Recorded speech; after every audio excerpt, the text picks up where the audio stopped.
Bonjour Mazarine. Bonjour. Merci de vous être arrêté sur le plateau de la télé du festival. Avec plaisir. Alors, vous sortez il n'y a pas très longtemps de scène. Comment s'est passée votre intervention, votre conférence dans le festival ?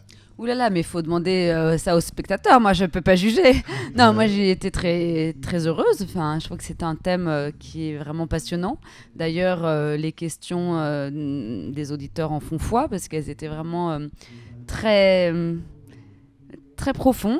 Et donc, ça a permis un peu de poursuivre la réflexion. Et puis, de toute façon, elle est encore infinie. Donc, il y a encore de belles années pour le festival. Mais non, c'était très chouette. Vous avez passé un bon moment. Quelle écoute vous avez eue lors de cette conférence ? Ah, mais une très très belle écoute. Vraiment, je sais pas, il y avait quelque chose de... Enfin, c'est toujours compliqué, vous savez, quand il y a quand même beaucoup de monde, il y avait beaucoup de monde. Bon, il pleuvait, on était sous un chapiteau, voilà, qui nous a très bien abrités. Et on ne sait jamais, parce qu'on est entre deux lectures de textes très, très forts, avec des comédiens formidables. Tout à coup, là, on propose une conférence un peu... philosophique, c'est peut-être un grand mot, mais c'est un petit peu l'orientation quand même. Et j'ai trouvé une qualité d'écoute vraiment très belle. Alors, ils ont bien réagi finalement à ce thème de l'impossible transparence. Vous avez réussi à les il me emmener. semble. Il me semble qu'ils ont très bien réagi parce que ça pose plein de questions à cette histoire de journal intime en fait. Et je pense que beaucoup de gens se la posent en fait parce que d'abord ils ont une pratique du journal intime, on est très nombreux. Je dis je m'inclus pas forcément, mais à avoir une pratique dans le journal intime et donc je pense que c'est quelque chose qui peut toucher n'importe qui et n'importe qui peut avoir une vraie réflexion sur qu'est-ce que c'est que d'écrire sur soi quoi. Donc, alors, vous parlez beaucoup dans votre conférence du jeu. Le jeu, le rôle du jeu, la transparence du jeu, la puissance du jeu. Vous, par rapport à ça, vous avez écrit un journal intime, vous avez une démarche aussi du jeu ou pas ? Pas vraiment, en fait. Justement, on se pose la question quand on commence à préparer une intervention sur cette question. Moi, c'est très intermittent. Il m'est arrivé d'écrire des petites choses comme ça, des bribes, ou d'avoir quand même une sorte de journal, mais juste pour... noter ce qui est arrivé, mais ce que je tiens pas du tout de manière régulière, donc en fait ça rime pas à grand chose. Mais j'ai pas vraiment la pratique du journal intime, c'est-à-dire vraiment parler de soi. Je trouve ça extrêmement difficile en réalité. Mais pourtant j'ai écrit 2 livres qui sont des livres autobiographiques entre guillemets, mais qui sont pas entre des récits et un travail sur une matière intime. Mais qui sont pas des journaux intimes au sens où ça s'est pas fait au jour le jour. Mais bon, c'est un peu, c'est hybride quoi, on va dire. Hybride. Alors vous, en tant qu'écrivain, qu'est-ce qui vous inspire ? Qu'est-ce qui vous motive à écrire si c'est pas complètement le jeu ? Ça part toujours de soi, mais c'est pas pour écrire sur soi en fait. Enfin, c'est-à-dire ça dépend ce qu'on appelle soi. C'est pas juste pour écrire sur sa petite personne qui en soi n'est pas très intéressante.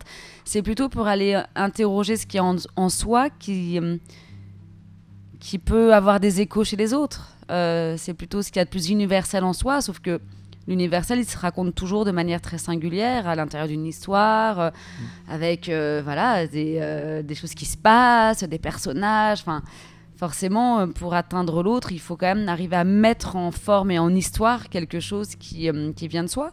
Mais je pense que plus on est proche de quelque chose de très précis, de ses émotions, d'une matière intime précise, c'est-à-dire vraiment dans la précision, plus des émotions en fait que des événements, je pense qu'on arrive à toucher les gens.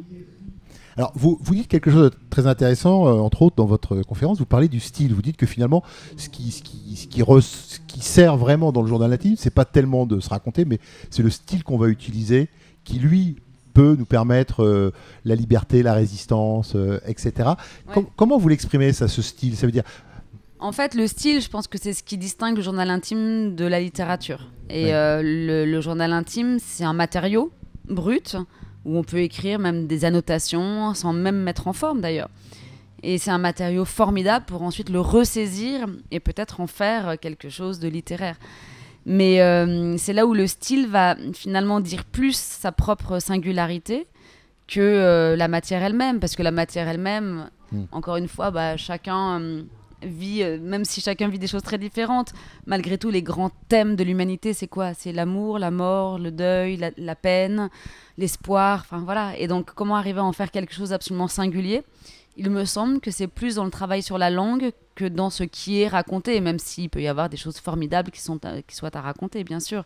Mais c'est encore plus intéressant quand se noue à la fois un travail sur la langue et le récit de ce qu'on a pu vivre. Est-ce que ce festival, vous trouvez qu'il a du sens pour vous qui écrivez est-ce que vous trouvez que ça amène quelque chose qu'on ait ce thème de journal intime et que ça permet justement d'en parler, d'en faire un peu la promotion? Ah oui, je pense que c'est fondamental parce qu'en fait, l'idée du journal intime, au-delà d'être un objet, un matériau, quelque chose que tout le monde partage finalement, c'est vraiment un point de jonction entre la littérature, le fait d'écrire sans forcément vouloir écrire des livres, mais au moins voir que l'écriture est une manière quand même très forte d'arriver à se rencontrer soi-même.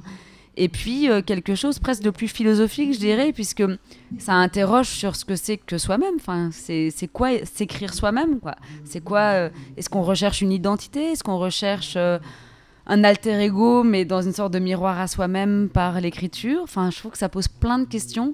Et ce qui est très beau, c'est que tout le monde a plus ou moins une pratique de ça. Et donc, c'est très à la fois démocratique, alors que ça vient toucher le plus intime. Donc voilà, c'est l'équation parfaite. Alors, dernière question, quelle est votre actualité? J'en ai pas. Vous n'en avez pas? Oh, vous êtes une actualité quand même. Non, j'ai pas d'actualité littéraire parce que je suis pas du tout en train d'écrire. Enfin là, je sais pas, j'ai l'impression que pour moi, la période du Covid et tout n'a pas du tout favorisé l'écriture ou la création. En revanche, j'ai beaucoup travaillé dans mon autre travail qui est celui d'être professeur de philosophie et donc je suis en train d'écrire un livre de philosophie, donc c'est vraiment rien à voir et c'est très enfin voilà, moi ça m'intéresse mais ça n'intéressera personne et puis si par ailleurs j'ai quand même un livre pour enfants qui va sortir à l'automne qui s'appelle Madeleine et les mots. Voilà, ça c'était très chouette à faire et donc, c'est une aventure un peu nouvelle. Et puis, je suis en train de travailler aussi sur, là aussi, dans plus le domaine de l'enfance et la philosophie. Bon, c'est pas encore, je peux pas trop en parler parce que pour l'instant, c'est en train de se... Bon, voilà. En tout cas, si j'ai des projets, mais qui ne vont pas se concrétiser nécessairement dans un roman tout de suite. Mais j'espère pouvoir reprendre une écriture romanesque assez rapidement. En tout cas, merci beaucoup. Merci d'être passé sur notre plateau. Je vous en prie. Et puis, à très bientôt. À très bientôt. Au revoir, madame. Au revoir.